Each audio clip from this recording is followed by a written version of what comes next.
রান্না করতে গিয়ে গ্যাস সিলিন্ডারে আগুন আর তারপরই পরপর 2 সিলিন্ডার বিস্ফোরণ।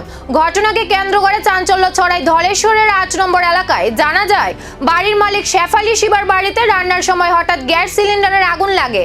মুহূর্তের মধ্যেই আগুন ছড়িয়ে পড়ে এবং পরপর 2টি সিলিন্ডার বিস্ফোরিত হয়। বিকট শব্দে আতঙ্কিত হয়ে পড়েন এলাকার বাসিন্দারা। খবর পেয়ে দ্রুত ঘটনাস্থলে পৌঁছায় দমকল বাহিনীর 2টি ইঞ্জিন। দমকল কর্মীরা তৎপরতার সঙ্গে আগুন নেভানোর কাজ শুরু করেন। দীর্ঘ প্রচেষ্টার পর আগুন নিয়ন্ত্রণে আসে। প্রাথমিকভাবে জানা গেছে, বিস্ফোরণের জেরে বাড়ির কিছু অংশ ক্ষতিগ্রস্ত হয়েছে। তবে সময়মতো দমকল বাহিনী পৌঁছে যাওয়ায় বড় ধরনের ক্ষয়ক্ষতি এড়ানো সম্ভব হয়েছে বলে মনে করছেন স্থানীয়রা। ঘটনার প্রকৃত কারণ জানতে তদন্ত শুরু করেছে দমকল ও সংশ্লিষ্ট কর্তৃপক্ষ।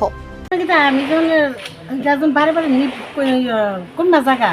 কোন জায়গা পরে আমি করছি কি আমি কোন জায়গা গন্ধ বাইর খুলতাম রয়েছি, ঠাস করে নিশ্চিত আগুন ডাই করছে।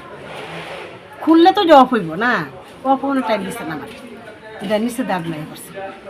তো এরপরে তো লাগে গেল গা চিল্লা খুললে তো নির্দ না, তো আমি খুলতে আসছিলাম। কি করতেছিলেন আপনারা? আমি ডাইল বসাইছিলাম, শুধু ডাইলটা বসেছে আর উপরে একটা পায়েস আছে। ঘরে কটা সিলিন্ডার আছে? 2টা। দুটোটাই ব্রাশ মারছে? একটা মনে ব্রাশ করছে, আর একটা কুতা পাতাম। তখন তো দৌড়াদৌড়ি করতেছি, কিন্তু জল টল তো কিছু দিচ্ছি না। আমি শুধু ডাইলটা সার্ভিস আইসিনি? হ্যাঁ, ফায়ার সার্ভিস আইসিনি? ফায়ার সার্ভিস তো আইসে, অনেকক্ষণ পরে তো আইসে, কিন্তু আমার মোবাইলও গেছে।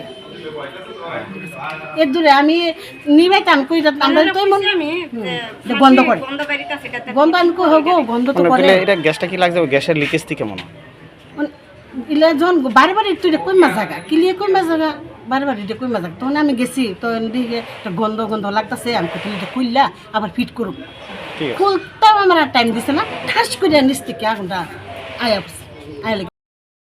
রান্নাঘরের ছোট্ট আগুন কিভাবে পরিণত হলো বিস্ফোরণে, তদন্তের রিপোর্টই মিলবে সেই উত্তর।